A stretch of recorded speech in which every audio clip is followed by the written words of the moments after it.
அண்ணா பல்கலைக்கழகத்தில் பொறியியல் படிப்புகளுக்கான செமிஸ்டர் தேர்வுகளுடைய தேர்வு கட்டணம் உயர்த்தப்பட்டதாக முந்தைய ஆண்டு சிண்டிகேட் அவையில் நிறைவேற்றப்பட்ட தீர்மானத்தை அப்பொழுதே நான் அறிவித்திருந்தேன். இது இந்த ஆண்டு நிறுத்தி வைக்கப்படும் என்று அறிவித்திருந்தேன். ஓராண்டு முடிந்துவிட்ட காரணத்தினால் இந்த ஆண்டு அது இயற்கையாக வரும் என்ற அடிப்படையில் இந்த கட்டண உயர்வு அறிவிக்கப்பட்டிருந்தது. ஆனால் இந்த கட்டண உயர்வு என்பது இப்பொழுது இந்த பல்கலைக்கழகத்திலே படிக்கிற ஒரு சில மாணவர்கள் இந்த கட்டண உயர்வால் நாங்கள் எல்லாம் கிராமப்புறங்களில் இருந்து வந்திருக்கிறோம், ஏழை மாணவர்களாக இருக்கிறோம். ஆக எங்களுக்கு இந்த தேர்வு கட்டணம் என்பது 50%, அதுவும் முதல்ல 150லேருந்து 225, மொத்தம் கிட்டத்தட்ட 8-9 பாடங்கள் எழுத வேண்டி இருக்கிற காரணத்தினால் 500-600 ரூபாய்க்கு மேல் அவர்களுக்கு இந்த கட்டண உயர்வு அதிகரித்திருக்கிறது. ஆகவே அவர்கள் எல்லோரும் இதை எப்படியாவது இந்த கட்டண நிறுத்தி வைக்க வேண்டும் என்று ஒரு கோரிக்கை மனுக்களை கொடுத்திருக்கிறார்கள். அந்த அடிப்படையிலே நானும் உயர்கல்வித்துறை செயலர் மற்றும் இங்கே இருக்கிற பதிவாளர், தேர்வு கட்டுப்பாட்டாளர் ஆகிய அனைவரோடும் விசாரித்து இந்த தேர்வு கட்டண உயர்வை இந்த ஆண்டு மட்டுமல்ல, இந்த சிண்டிகேட்டிலே நிறைவேற்றப்பட்டிருந்தாலும் அதை சிண்டிகேட்டிலேயே மறுபடியும் மறுபரிசீலனை செய்து அடுத்த சிண்டிகேட்டிலே முதலாக கொண்டு வரப்பட்டு நிறைவேற்றப்படுகிற வரை, ஏன்னா போன வருஷமே என்ன சொல்லியிருந்தோம்னா அடுத்த வருஷம் வரணும், இப்போ அது கூட சொல்லலை.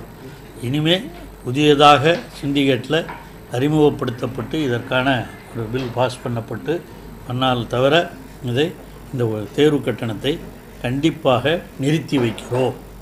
நான் சந்தோஷமாப்பா, கட்டணத்தை நிறுத்தி வைக்கிறோம்.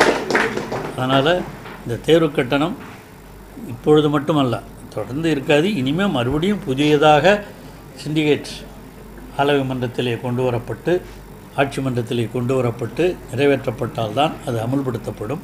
ஆகவே தமிழக முதலமைச்சர் அவர்கள் கருத்தின்படி அவர் உயர்கல்வி வளர வேண்டும். இப்போ அண்ணா பல்கலைக்கழகம் இந்தியாவிலேயே மிகச்சிறந்த பல்கலைக்கழகமாக வளர்ந்து கொண்டிருக்கிற இந்த சூழலில் இதுபோன்ற தேர்வு கட்டணத்தை எல்லாம் உயர்த்துவது என்பது மாணவர்களை பாதிக்கக்கூடியதாக இருக்கும் என்ற அடிப்படையில் தான் தமிழக முதலமைச்சர் அவர்களும் என்னிடம் காலையிலேயே பேசி அவர் உத்தரவின் அடிப்படையில் தான் இது நிறுத்தி வைக்கப்படுகிறது.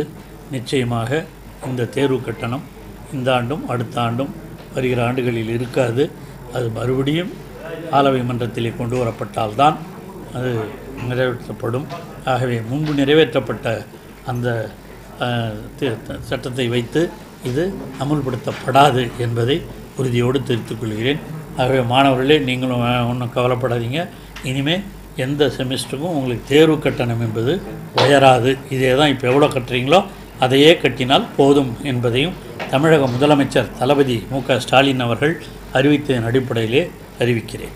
நன்றி.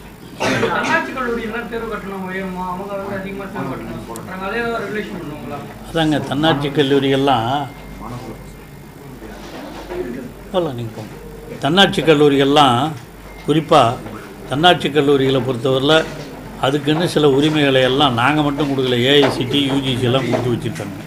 ஆனால் நாங்களும் அந்த தன்னாட்சி கல்லூரிகளுக்கு இந்த அரசு பொறியியல் கல்லூரிகளிலே எந்த கட்டணம், தன்னாட்சி இல்லாத கல்லூரிகளிலேயே எவ்வளவு கட்டணம் வசூலிக்கப்படுகிறதோ அதைத்தான் வசூலிக்க வேண்டும் என்ற நாங்கள் ஒரு ஆணையையும் பிறப்பித்து அளிக்கவிருக்கிறோம். ஆகவே இந்த தேர்வு கட்டணம் என்பது நான் முதல்லே சொல்லியிருக்கோம். முதல்ல துணைவேந்தர்கள் மாநாட்டெலாம் கூட்டி பேசுகிற பொழுதே எல்லா பல்கலைக்கழகங்களிலேயும் பொறியியல் கல்லூரி மட்டுமல்ல, எல்லாத்திற்கும் ஒரே விதமான தேர்வு கட்டணம் இருக்க வேண்டும், ஒரே விதமான கல்லூரி கட்டணங்கள் இருக்க வேண்டும் என்றெல்லாம் ஆணையிட்டு அவைகளெல்லாம் இன்று சரி செய்யப்பட்டிருக்கின்றன. பெரும்பாலும் சில கல்லூரிகளில் பல்கலைக்கழகங்களில் தேர்வு கட்டணம் அதிகமாக இருக்கும், சிலதில் கம்மியாக இருக்கும். அந்த மாதிரிலாம் இருக்கக்கூடாது என்று நான் சென்ற ஆண்டு துணைவேந்தர் மாநாட்டை கூட்டிய பொழுதே அவர்களுக்கு இதையெல்லாம் சொல்லி அதை செயல்படுத்த சொல்லியிருக்கிறேன். அதையும் செயல்படுத்தி கொண்டிருக்கிறார்கள். அதை மீறி யாரானும் துணைவேந்தர்கள் பல்கலைக்கழகங்களிலே இதுபோன்ற செயல்கள் நடைபெறுமானால் அதையும் அரசு உரிய கவனத்தில் கொண்டு உரிய நடவடிக்கை உடனடியாக எடுக்கும். சார், இப்போ அப்ளிகேஷன் வாங்குறதுக்கு நிறைய தோல்விக்கார டீச்சர்ஸை கண்டுபிடிச்சோம். அவங்க மேலே என்ன நடவடிக்கை எடுக்க போகிறோம்? பேராசிரியர்கள் நியமனம் அதுதாங்க துணை பேராசிரியர் பேராசிரியர்கள் நிறைய பேர் கண்டுபிடிச்சிருக்கோம் இல்லைங்களா? தன்னாட்சி சுயநிதி கல்லூரிகளில் அதுதாங்க. அதுக்கு ஒரு கமிட்டி போட்டிருக்கின்றது உங்களுக்கு முதல்ல தெரியும். அந்த கமிட்டி இப்பொழுது ஆய்வு செய்து கொண்டிருக்கிறது. அண்ணா பல்கலைக்கழகத்திடமும் அதற்கான விவரங்களை கேட்டிருக்கிறது. விரைவில் அந்த விவரத்தை பெற்று உடனடியாக சட்டபூர்வமாக என்ன நடவடிக்கை எடுக்க வேண்டுமோ அந்த நடவடிக்கை கண்டிப்பாக எடுக்கும். சார், பேரண்ட் சைட்லேருந்து இது சம்மந்தமாக நம்ம தொடர்பு கொண்டு பேசுகிறப்ப எந்தெந்த காலேஜுங்க லிஸ்ட்டு கொடுத்தாவது நாங்கள் அந்த காலேஜை செலக்ட் பண்ணாமல் என்ன கவுன்சிலிங் வேறு நடந்துட்டு இருக்குல்ல? இப்போ இல்லைங்க, கல்லூரிகளில் அதுதான் நாங்கள் கேட்டிருக்கிறோம். அதெல்லாம் என்கொயரி நடந்துகிட்டு இருக்குது இப்போ. அதனால் அந்த கல்லூரிகளில் ஏன்னா இப்போ நாங்களும் என்ன பண்ணுறோம், அவங்க கல்லூரிகளில் அட்மிஷன்ஸ்லாம் நடந்து போச்சு. மாணவர்களுக்கு பாதிப்பும் ஏற்பட்டக்கூடாது. அதையும் கருத்தில் கொண்டு தான் இந்த ஆய்வு இந்த குழு செய்து கொண்டிருக்கிறது. ஆனால் தவறு செய்தவர்களையும் நாங்கள் விட்டுவிட மாட்டோம். தவறு செய்தவர்கள் மீது நடவடிக்கை எடுக்கப்படும். அந்த மாதிரி ஒரே பேராசிரியர் 2-3 கல்லூரி இருந்தால் அவர்களுக்கெல்லாம் உடனடியாக நடவடிக்கை எடுப்பதற்காக இருக்கும். அந்த லிஸ்ட்டெல்லாம் தயார் பண்ணுறதுக்காக தான். அதுவும் குறிப்பாக இந்த 2-3 வருஷம் தான் கொடுத்து 10 வருஷமாக ரொம்ப காலமாக நடந்துகிட்டு இருக்கிறது. அதனால தான் நாங்கள் அண்ணா பல்கலைக்கழகத்தில் கடந்த 10 ஆண்டுகளில் நடைபெற்ற நிகழ்வுகளை கேட்டிருக்கிறோம்.